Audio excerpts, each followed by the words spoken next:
Joining me now is a special guest, joined by Women and Child Development Minister Smriti Irani. Joins me. Smriti Irani, ever since the Women Reservation Bill was passed last week in Parliament, the government, the Prime Minister, all BJP leaders seem to be going all out to make it a major election issue ahead of the Assembly polls this year. Is that how you see it? Is this now an election issue, even though the fact is we don't actually have 33% reservation in terms of being implemented as yet? I was, Mr. Sardesai, missing much the alacrity with which, on a positive note, you can bring in a sense of despondency. My compliments that I haven't missed much since I last came on your platform in an engagement with you. But I think that if you speak about the Nari Shakti Vandan Adhiniyam, as you call it, the Women's Reservation Bill, to say that for that bill to be propagated is a matter of electioneering, I think that would be a negative premise to begin with. It is a matter of conviction and a matter of great joy and matter of great satisfaction for us as a political organization, that an issue that has been pursued by many entities in Indian politics for over 3 decades. In fact, when I had the privilege of speaking, I highlighted how many women in many states, especially those who belonged to families that did not enjoy a political pedigree, when we gained independence from colonial rule, had requested those who drafted our constitution to insert a constitutional guarantee at the very beginning of our constitutional democracy. Those women were in fact not adhered to. It is a homage to even those ladies who were foresighted enough to know the challenges that were awaiting women in Indian politics.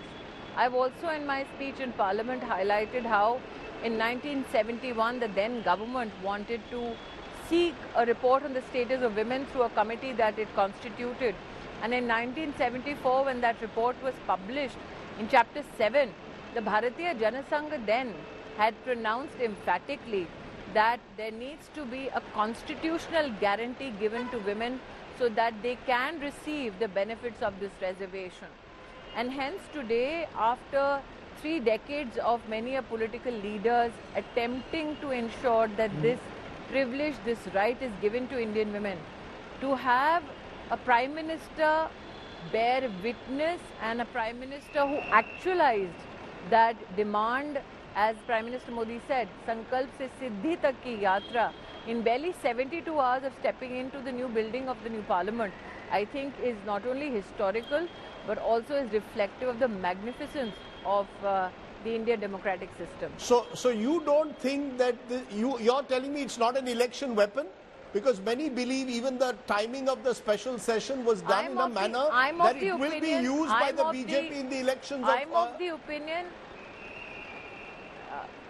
Mr. Sardesai, I'm of the opinion that you in some way do great disservice to the entire issue of women's reservation.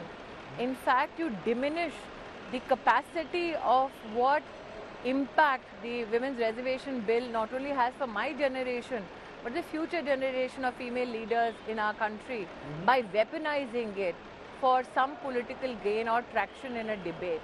I think the Modi government in the past 9 years has done many significant political legislative achievements that, yes, will become a part of electoral discourse.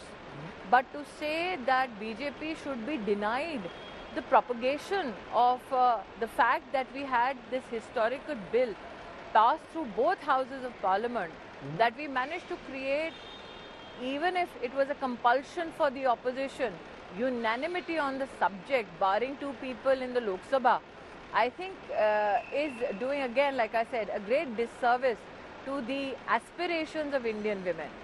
No, the reason kindly don't reduce the stature of the momentous it's a history that was created with the passage of the bill. Ma'am, let me clarify. It is a historic bill. It will perhaps be even more historic when it actually gets implemented on the ground. No doubt about that. The question, therefore... Mr. Sardesai, I think the insinuation that the implementation of it is deliberately, legislatively delayed, though it is a slight insinuation in the premise that you put forth, I think has to be rectified. The amount of research that you yourself indulge in, you are well aware that Article 82 looks at readjustment and realignments of seats only post 2026 census, which is when published, then goes to the delimitation committee. I'm sure many representatives on your debate have clarified that position. Hence, your insistence to maintain the insinuation that there is a deliberate delay in implementation, I think, is a bit unworthy. No, it's not me. It's not me. Ma'am, it's the opposition. Ma'am, just a minute. Ma'am, it's not me. The opposition's central point, just as the BJP is going to the people with the women's reservation bill, the opposition is also going to the voters saying that this bill has been deliberately delayed. What has been of great satisfaction to me is that the people of our country, our great citizens, have access to constitutional premise and Article 82 precisely, on the basis of which a clarification or for that matter the debate and deliberation in Parliament brought forth many nuances of the bill that has been already said and clarified and spoken about. For you as a neutral journalist to continue that agenda would be a bit unfortunate, but for you to also indicate that the BJP should not politically celebrate this great achievement again is to deny us the fruits of our hard labor, of our leadership. No, you are... It was Narendra Modi who, irrespective of the opposition that was mounted, it was Narendra Modi who, irrespective of the opposition that was mounted, was with entire conviction of his leadership, his abilities politically and the strength of his government, brought this bill for deliberation in both houses of Parliament. I think it's a great compliment to the leadership of the BJP that on the floor of the House, both in Rajya Sabha and Lok Sabha, we could create a consensus. Like I said, even the naysayers were compelled to support the bill. And I think post facto for now, for them to take a position as though they are aggrieved in some fashion, again would be biting at the heels of history that is already created. Can you give us a timeline then, ma'am? Can you give me a timeline by which you believe that this bill will be reality? I think that the Article 82, Mr. Sardesai, I'm sure that, like I said, the learned gentleman that you are aware of what Article 82 holds in terms of even the timelines and the processes that have been prescribed in the bill. I'm sure since the bill has passed and while the bill was introduced, many an enthusiast came on your channel and have discussed it threadbare. No, I'm getting different timelines from 2029 to 2039. Some say 2029, others say 2034-39. As you are aware, 2026, the publication of the first census, then post that the delimitation committee will sit. As you are well aware, the delimitation committee comprises of representatives, not only a Supreme Court retired judge, not only the Election Commission, but also as a representative of each political organization in our country. And hence, the procedure as such has been well laid down in the bill that was introduced by the Bharatiya Janata Party government. My final question to you, ma'am, what is clear is the woman voter has arrived. More women are voting than ever before. There are schemes across both at the centre and states directed at women. Do you see that as also part of this momentous shift? That political parties are recognizing there's a woman vote bank out there? I think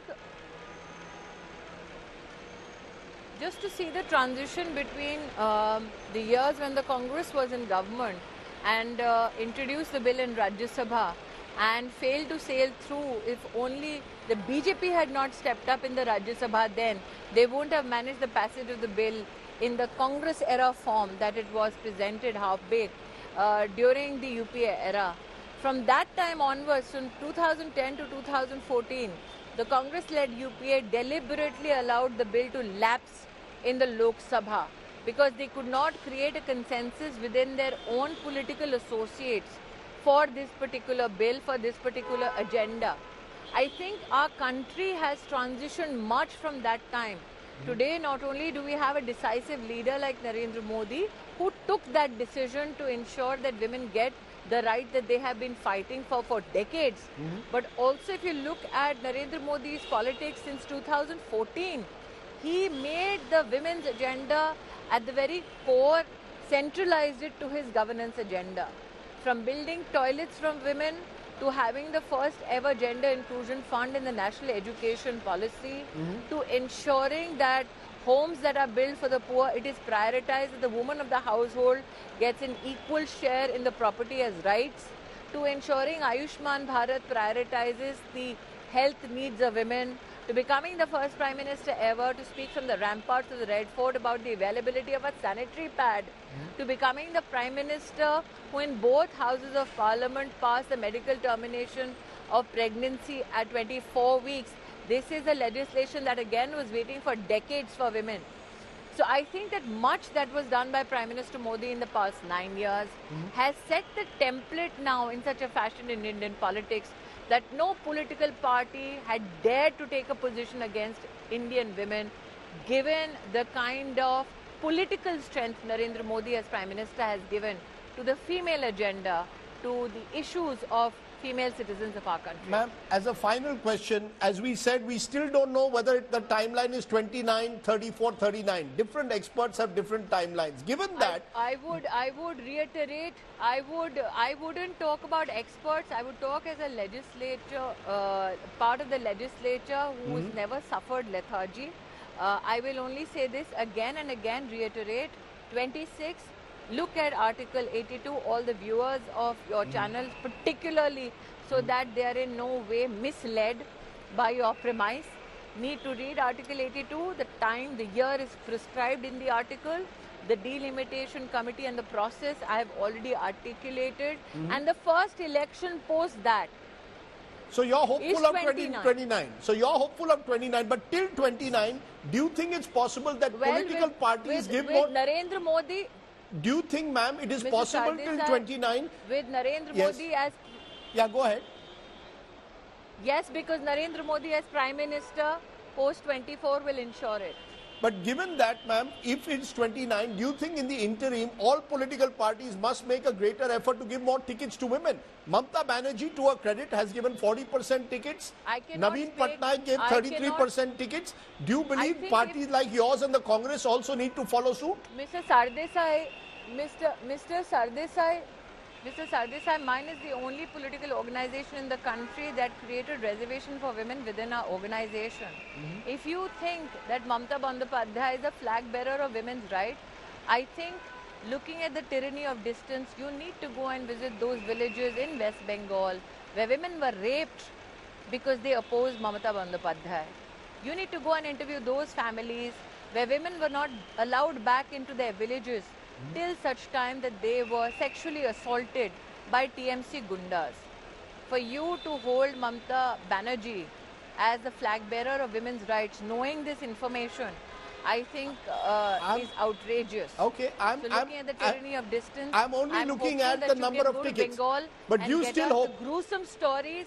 Do you still hope that political parties will give more tickets to women? Like I said, my political leadership has done what no other political party has managed to do in this country, pass the Women's Reservation Bill.